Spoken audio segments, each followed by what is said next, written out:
Y tenía yo preparada a su vez, en caso de un contratiempo, uno de los temas que en particular me interesa mucho que ustedes vean, y sobre todo aquellas personas que por primera vez nos acompañan, porque como geriatra es la causa número uno por la cual llegan a mi consulta.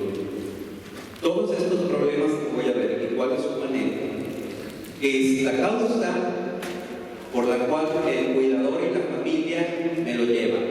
No es porque pierdan la memoria, como que eso es normal, y se le olviden las cosas, y más si le debo dinero, pues es mejor.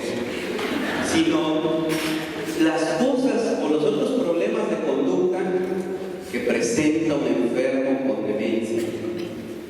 Y es tan importante que debido a estos problemas, el enfermo en un gran porcentaje acaba en un asilo o acaba muerto por malos cuidados.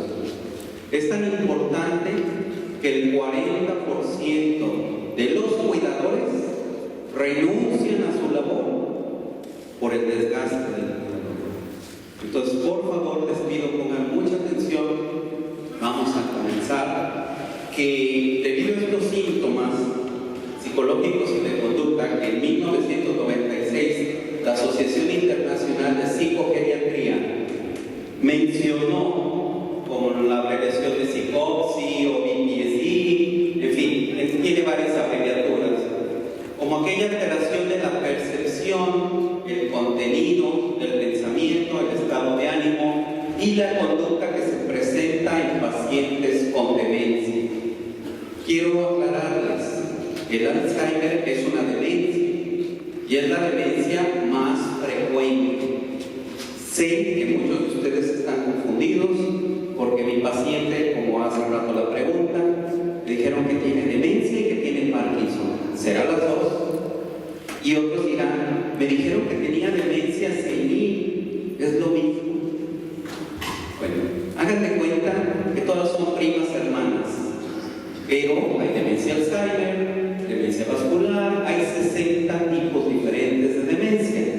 Pero al final de cuentas, todas, como en la gripe, tienen un síntoma o varios síntomas comunes. Y esos son estos. Entonces, no es precisamente solo a los enfermos de Alzheimer les da esto. No. A cualquier enfermo con demencia. Tenga lo que tenga. Entonces, ok, va a tener alteración en el pensamiento, en la conducta y en el ánimo de los pacientes. El doctor Risberg de la Universidad de Nueva York hizo una escala de 7 etapas que es la escala FAST. Esa escala, a mí me gusta mucho ponerla porque nos ejemplifica cómo debemos manejar a nuestro enfermo con Alzheimer, cómo debe ser manejado. Y ustedes ven que en la etapa 1 son todos ustedes, personas normales. La etapa 2 son aquellas personas arriba de 40 años que dicen, híjole, olvidé las llaves, olvidé dónde tengo yo ya de repente estacionado el carro, olvidé el cumpleaños de mi novio o esposo, pequeños olvidos. En la etapa 3 entramos en la etapa ya del Alzheimer en sí. ¿Y a qué corresponde? Al comportamiento de un niño más o menos adolescente, 12, 14 años. ¿Cómo debemos tratar a un enfermo con Alzheimer en la etapa leve inicial? Como un niño o adolescente de 12, 10 años. Es decir, le permito libertades bajo supervisión. Y luego viene la etapa 4, que también requiere la asistencia y que es parecida a la etapa 3, pero es un poquito más de avance, que nos va llevando el deterioro, digamos, corresponde a un niño de 8 a 10 años.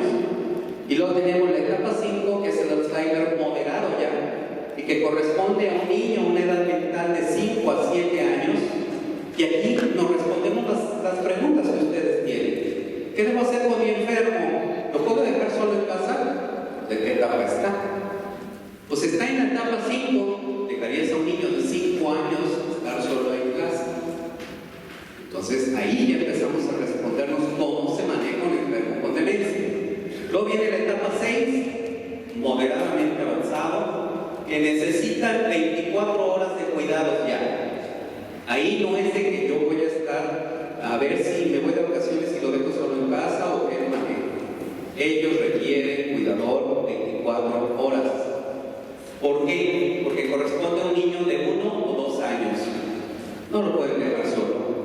Va a ocasionar un accidente en casa, incendios, se les va a salir de la calle, lo van a atropellar, va a comer alguna sustancia, veneno, puede cometer muchos errores. Entonces, eso corresponde a las 6. Finalmente, las 7, el Alzheimer o demencia avanzada, que corresponde al enfermo postrado en cama, totalmente dependiente, como un recién nacido. Entonces, esas son las etapas. Y cada una etapa se caracteriza por problemas. Ok, fíjense, el 65% de los pacientes con Alzheimer van a tener algún problema o trastorno neuropsiquiátrico. 40% de riesgo existe en ellos de que tengan problemas de comportamiento. Y ese comportamiento puede ser severo en la mayoría de ellos. El delirio se presenta más en los enfermos con demencia tipo Alzheimer. La depresión y la ansiedad y la agresión, ojo, se presenta más en demencias de tipo vascular. Las alucinaciones visuales se presentan más frecuentemente en la demencia de cuerpos de Lewy. Las desinhibiciones se presentan más frecuentemente en las demencias de lóbulos frontales. No quiere decir que no pueda haber algún rasgo de estos en otras demencias, pero casi nos van dando el tipo de demencia y el comportamiento que el enfermo tiene. Y esto, claro, va de acuerdo a la severidad de la enfermedad que tenga el paciente. No todas las demencias son iguales, no todos los pacientes son iguales.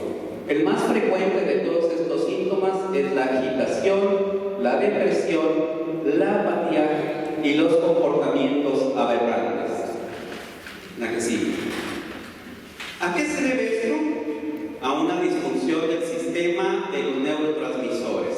No los voy a complicar en terminología médica, aunque hay médicos, enfermeras y demás en esta audiencia, pero lo que nos debe quedar es que el sistema colinérgico y el sistema de la vía del glutamato son los causantes de estos comportamientos. Por tanto, cuando me dicen, oiga, pero el Alzheimer no tiene cura, ¿para qué le doy memantina? ¿Para qué le doy acetocolinesterosa o algún tipo de anticolinesterásico? ¿Para qué le doy? Bueno, porque va a influir en el comportamiento del enfermo. Va a mejorar su conducta si les doy esos medicamentos. Nada más. No hay cura para el Alzheimer. Hasta hoy no hay cura. Lo vamos a ver en el último tema, pero sí hay muchas fuertes promesas. Entonces, estos son los causantes de esos comportamientos. ¿Cuáles son los síntomas principales o iniciales de una demencia? Pues son inespecíficos. Uno de ellos, de esos síntomas, casi siempre es la ansiedad. ¿Y por qué es la ansiedad? ¿A alguien se le ocurre rápido por qué están ansiosos? ¿Por qué? ¿Un enfermo con demencia? ¿Sí? Se dan cuenta que se van desconectando. Exacto. Así como estamos nosotros de repente, caray, se me olvidó. Esto yo diario lo tenía en la cabeza. Cuando empiezan esos lapsos, nos empezamos a vivir, nos angustiamos. Nos angustiamos por esa pérdida momentánea de memoria. Y eso cuando empieza a ser repetitivo. Y si de repente me desoriento y no sé a dónde voy, y si voy manejando y ya no sé dónde iba, me crea angustia. Entonces el enfermo con Alzheimer en el inicio capta que algo le pasa, siempre. Pero el problema es que somos tan vanidosos, bueno, no es vanidad, somos tan perfeccionistas o no queremos que el mundo nos tache de enfermos y menos con Alzheimer, que lo negamos. Entonces decimos, no me pasa nada. A mí no se me olvida nada. No es cierto que yo ya te repetí esto 10 veces. Eso no es cierto. Me estás levantando falso. Eso no es cierto. Lo niegan. Un enfermo con Alzheimer no llega a un consultorio de doctor, tengo Alzheimer. Jamás. Un enfermo con Alzheimer es llevado por la familia porque algo le pasa al enfermo. ¿Okay? Pero él sí siente que algo no está bien en su cabeza, que ya no le funciona, que se le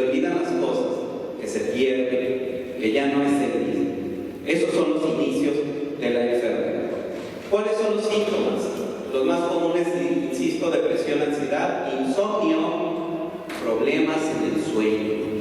Nos despertamos continuamente en la noche, sueño interrumpido, nos cuesta trabajo dormir de vuelta.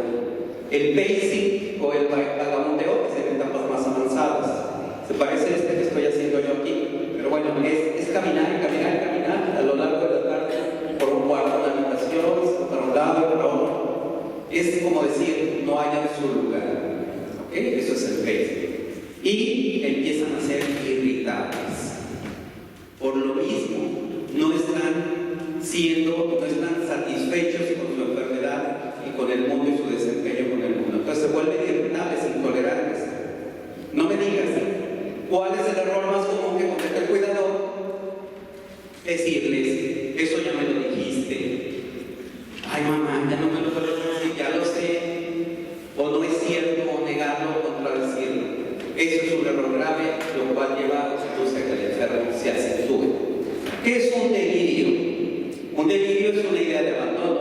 La mayoría de los pacientes con demencia creen que los van a abandonar, creen que les roban sus cosas, creen que ustedes ya no los quieren, que no son, incluso muchísimo, y créanme, en el caso de Alzheimer, diagnosticó a Augusta por esto, infidelidad. Acusaba a su esposo de infiel. Así que ojo con aquellas mujeres que continuamente acusan al marido de infieles, porque Augusta le decía al marido, tú me engañas, tú me engañas, tú me engañas, y no era cierto. Y entonces, la infidelidad. Esta casa no es mi casa, llévame a mi casa. Ese es otro delirio. Y tú no eres mi esposo, ¿quién eres tú? ¿Qué haces aquí? Vete de mi casa. Ese es otro delirio. Esos son los más frecuentes. De seguro les va a ir sonando, les juro que les va a ir sonando en sus pacientes, en sus familiares que esto lo presentan. ¿Por qué es difícil encontrar una depresión en un Alzheimer? Porque si no habla de que tiene problemas de memoria, menos nos va a decir cómo se siente. No nos dice. Entonces nosotros lo notamos apático, lo notamos llorón, lo notamos inactivo, lo notamos aislado, pero es muy difícil el diagnóstico de depresión en los enfermos con demencia. Y luego van para el con nosotros y nos contestan todo al revés. Sí, estoy deprimido, la lágrima. ¿Ok? Bueno, la apatía. No hemos encontrado cura el día de hoy para la apatía. Cuando un enfermo con demencia cae en apatía, líbreme Dios, ni con grúa lo movemos. Papá, muévete, muévete. No. Vamos a salir. No. Todo es no, nada les interesa. Pero hay que diferenciarlo de la depresión, porque la depresión sí tiene tratamiento. Por lo general son pacientes que ni se mueven, cero iniciativa, respuestas mínimas, poca interacción social. La conducta errante. El paciente en las noches piensa que es mañana y se ponen a caminar, caminar, caminar por toda la casa. Caminan sin ningún objetivo y, lo que es peor, tienden a quererse salir de su casa. Y entonces no me encierres. Y lo primero que le decimos a la familia, ponle chapas, ponle seguro, que no se vaya a salir, lo van a matar, lo van a atropellar, lo van a sacar. Pues es difícil tenerlos encerrados en un ambiente, pero es común que ellos tengan tendencia a eso. Y su pretexto muchas veces es, ando buscando mis llaves que se me perdieron. Ya andan por toda la casa, eso se llama conducta errante. El pacing, ya lo dijimos, es una actitud compulsiva por caminar, la que sigue. El sundowning, también sucede este fenómeno curioso. Cuando está la luz como ahorita, que nos da sueñito, a ellos se alteran. Así como luces bajitas o a eso de las 5 o 6 de la tarde empieza a oscurecer, ellos empiezan a cambiar su comportamiento, a estar más alterados. Ese es el fenómeno del sundowning. La que sigue, la agitación. ¿Por qué me agrede mi esposo si yo soy una gran esposa o viceversa? Porque es parte de la enfermedad. Y esa puede ser no física, simplemente a todos te digo que no. Puede ser física, rasguñar, pegar, agarrar, empujar. Puede ser verbal, que por fortuna es más frecuente que la agresión física. Y finalmente puede ser explosiva,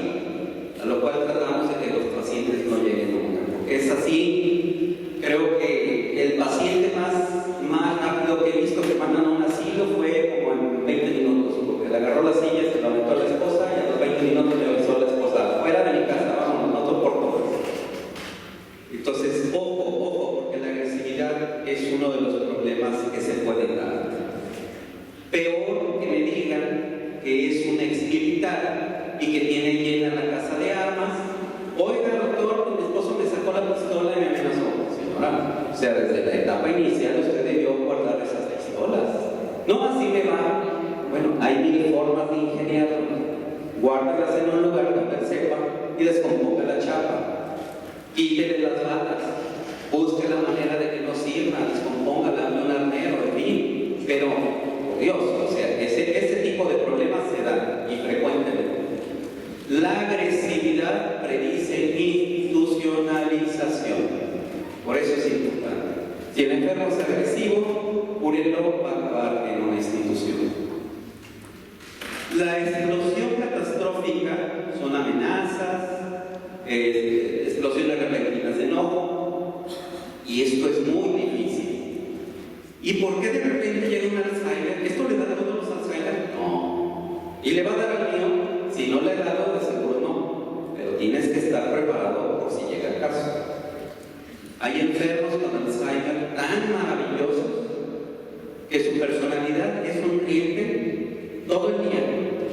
Tengo en particular un enfermo que llega cantando y chiflando y se sienta y feliz y ama a su esposa y ama a sus hijos, pero la mayoría no.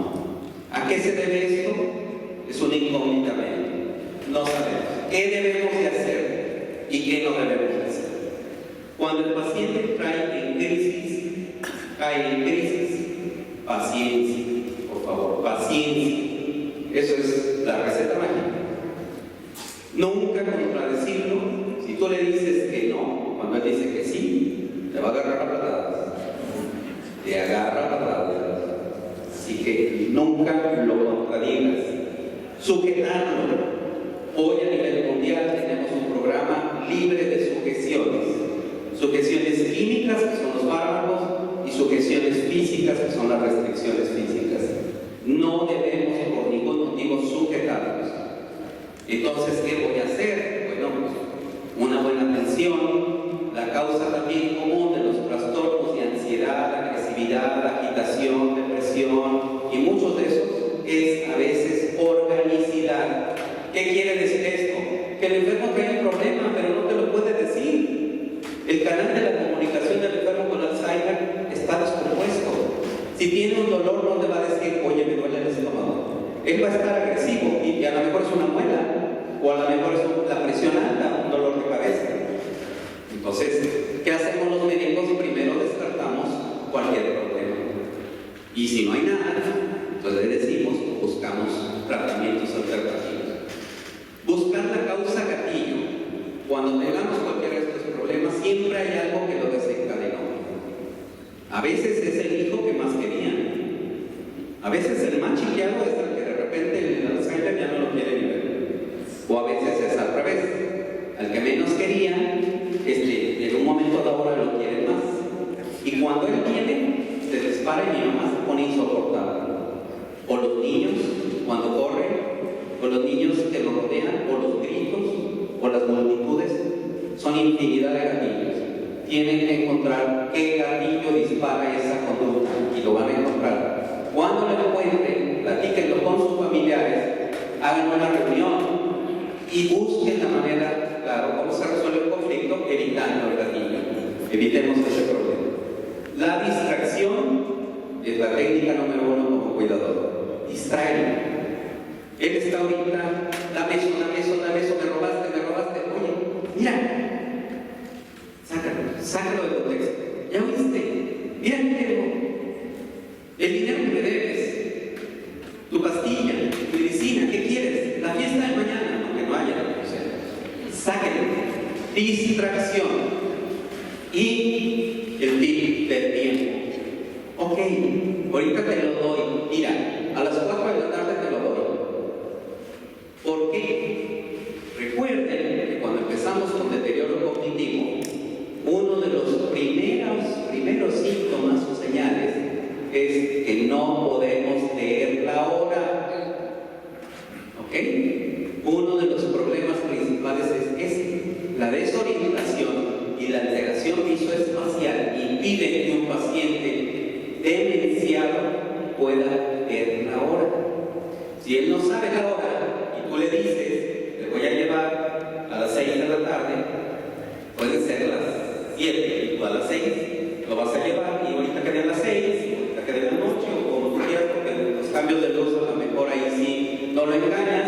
pero sí te puedes decir, a las 7 te llevo.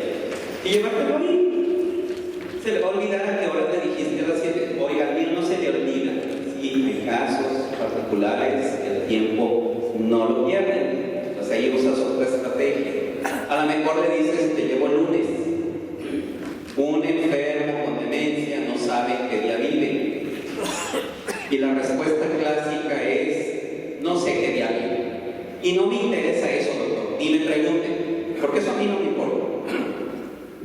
Entonces, utilicen esas técnicas, tiempo, espacio, para poder engañar a ese paciente y que no les esté afectando. Si el paciente dice, me robaste mis cosas, quiero irme a mi casa, puede estar llorando o cualquiera de estos problemas que ya presentamos, en todos esos momentos tenemos que usar, aparte de la paciencia, técnicas de distracción, que son terapias no farmacológicas. Fíjense, todo lo que les he dicho, todo esto es antes de recurrir a los fármacos. ¿Qué pasa si el paciente empieza a masturbarse en público? ¿Qué pasa si el paciente empieza a desnudarse? Pues no le vamos a hacer el show en blanco porque ni lo va a entender, pero lo aislamos, lo separamos y preparamos a la familia de que esto es síntoma de frontalización. La desinhibición sexual es un síntoma de frontalización de la demencia, es decir, los lóbulos frontales del cerebro están siendo más afectados. Se educa a la familia y bueno, pues ahí puede haber abuso y maltrato para el enfermo si no enseñamos al familiar a que esto es parte normal de la enfermedad. No se asusten, puede darse. ¿Qué pasa si el enfermo duerme en el día y en la noche no? Pues quiere decir que no estamos cuidando. ¿Por qué? Porque en el día hay que estarlo despertando. Si él se quiere dormir, páralo. Oye, me quiero párate. Sí. La técnica número 1 para quitar el sueño, pararlos. Por cierto, párense un segundo, para que no se me duerma. Un segundo. Es la mejor técnica. Quitamos la somnolencia diurna, ya pueden sentarse. Parándolos, no se duermen. Perdón, párenlos. Y póngales horarios. Me dicen, no duerme. ¿Y qué le llamas dormir? Pues lo apuesto a las 7 de la noche y a las 2 de la mañana ya me he parado. Oye, un adulto mayor que no tiene actividad, a las 6 horas ya no quiere dormir. De 7 de la noche a las 6 horas a la 1 de la mañana es normal que ya esté despierto, ¿no? ¿Ya quieres que duerma más de lo que necesita? Por supuesto que no. No. El enfermo con demencia debe ir a la cama a las 10 de la noche, 11 de la noche. El que tiene problemas de sueño. Si el de ustedes no lo tienen, que duerman. El tiempo normal son 8 horas. Más de 8 horas es perjudicial. Menos de 8 horas también. Tiempo mínimo de sueño, 6. Para que el cerebro no sufra. Ok, entonces también si el paciente camina, nomás despéjale el área, cierra tus puertas, evita accidentes y déjalo y tú duérmete.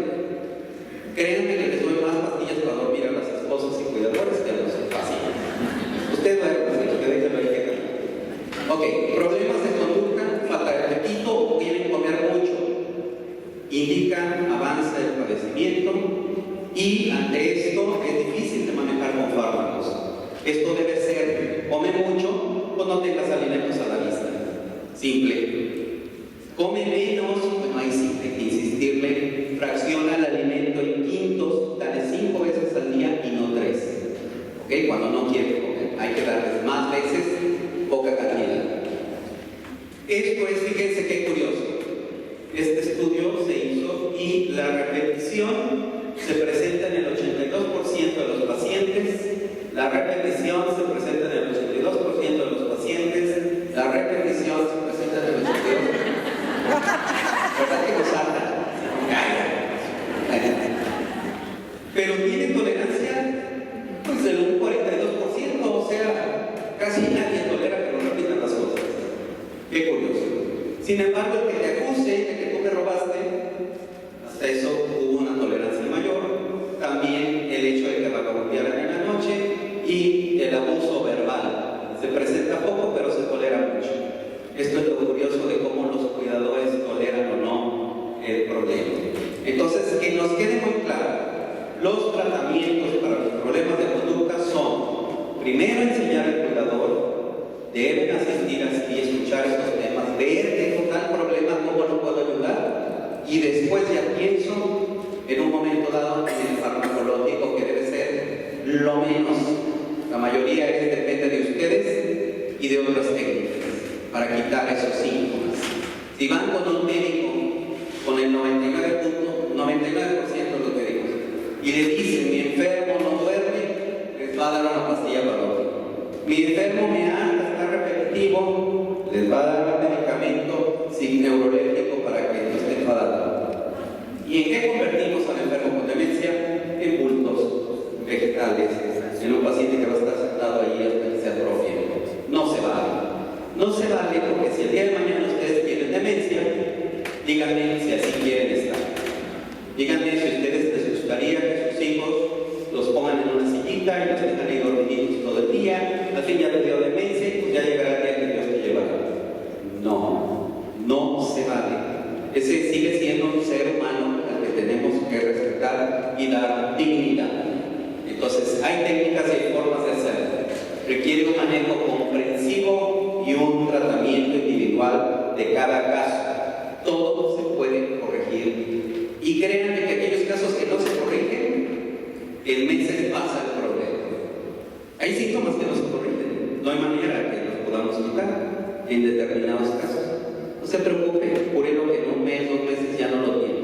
Y se les quita. Entonces, tranquilo, ya se transa, no hay que correr. Entonces, las características de esos problemas son difíciles de diagnosticar. Muchas veces, la información del cuidador está sesgada porque depende de la tolerancia que tiene ese cuidador para manejar esos problemas. Y a veces exageramos en que el enfermo, ya me ando, créame que está repetitivo. Oiga, este paciente no se está en paz, y van a consulta y se gana 1 hora y se muere. Entonces, a veces es que nosotros tenemos mucha crisis de ansiedad, depresión, nos proyectamos en ellos, estamos hasta aquí y entonces tratamos de que alguien nos resuelva un problema que nadie nos va a resolver, porque la única forma de resolver ese problema es prácticamente llevando al paciente al estado vegetal. Entonces, no es con drogas, no es con psicofármacos, no es con neurolépticos, es paciencia y técnicas no farmacológicas. Okay. Fíjense, simplemente así muy rápido. ¿Qué se hace en el caso de depresión? Modifiquen rutinas y traten de que socialicen. En caso de ansiedad, manejo ambiental, hasta los colores de la pared influyen. Establecer límites, que es una ansiedad, y cercanía emocional. Tú ocupas ansiedad porque tienes miedo. Yo estoy aquí para apapacharte y protegerte. No temas, aquí estoy yo. Como la canción, como el libro. Y verán que se calma. También pueden recurrir a homeopatía, pueden recurrir a naturismo. Sí, nos sirven test, claro, para controlar depresión, ansiedad. Vagabundeo, modificar ambientes, dejar espacios libres para caminar y un plan de emergencia, claro, para que no se salga. Hay que evitar que se vaya a salir de la casa. Pero son pacientes que la mayoría de las veces están inactivos.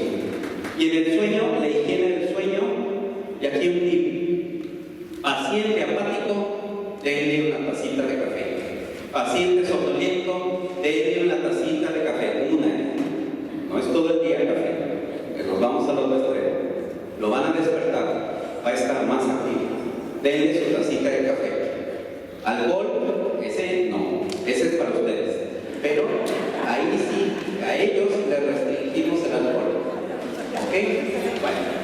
En agitación leve, entonces, intervención ambiental y ambiental más fármacos, aquí falta agregar, naturales, ningún psicofármaco. En agitación severa, quizás fármacos naturales pueden hacerlo o también modificación de ambiente, la que sigue. Y establecer claro el plan de acción. Podemos poner música, la música nos calma. Hay determinado tipo de música que nos calma. Lo vieron en el video del otorrino. Muchos se alegran, pero otros también se tranquilizan, se ponen, les cambian el estado de ánimo. Pregúntense siempre, mi paciente está agitado porque tendrá un dolor. Y es fácil, dale un analgésico, dale un ketorolaco, dale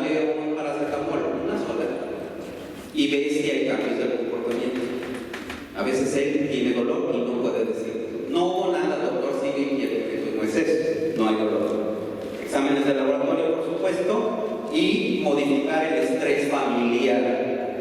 Créanme que a veces el familiar del cuidador vive en constante estrés y está pasándole el estrés y la neurosis al enfermo, porque siempre le ocupa un tranquilizante. Entonces el ambiente es importante, la música, grandes cosas, etc. Eviten situaciones nuevas.